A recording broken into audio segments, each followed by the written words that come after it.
এখনকার ডিজিটাল যুগে হারিয়ে যাচ্ছে বাঙালির ঐতিহ্য, ভুলে যাচ্ছি একটু একটু করে আমরা আমাদের সংস্কৃতিকে। এমনই হারিয়ে যেতে বসেছে বাঙালির ঐতিহ্যবাহী গাজন নৃত্য।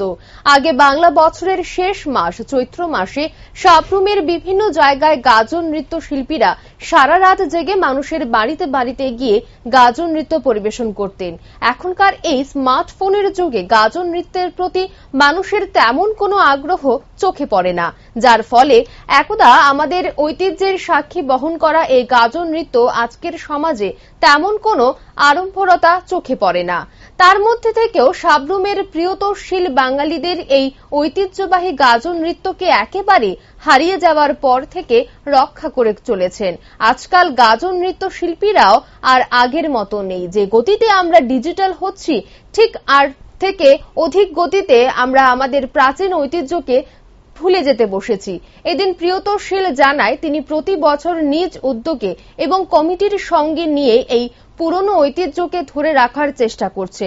আগের মতো সারা জাগানো উদ্দীপনা এখন আর তেমন লক্ষ্য করা যায় না বলে জানায় তিনি সকলকে আহ্বান করেন পুরনো এই ঐতিহ্য এবং সংস্কৃতিকে সবাই যেন ধরে রাখে, যাতে ভবিষ্যৎ প্রজন্মের কাছে আমরা আমাদের অতীত সংস্কৃতির কিছু নিদর্শন রেখে যেতে পারি।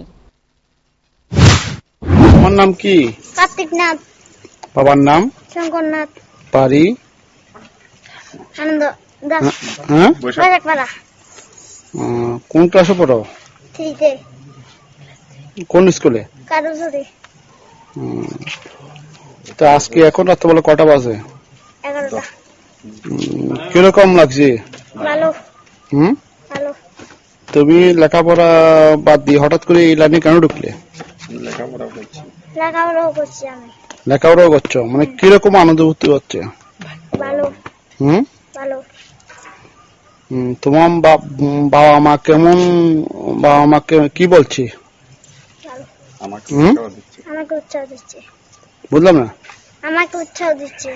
উৎসাহ দিচ্ছে মানে তুমি কি মনে করো পুরানো ঐতিহ্য হেরে গেছে, এই কারণেই তুমি এই জায়গাতে আসলে লেখাপড়ার সাথে সাথে সেটাকে ফিরিয়ে আনার চেষ্টা করছি। আপনার নাম? আমার নাম প্রিয়তশীল, সাবরুম আনন্দপাড়া বাড়ি।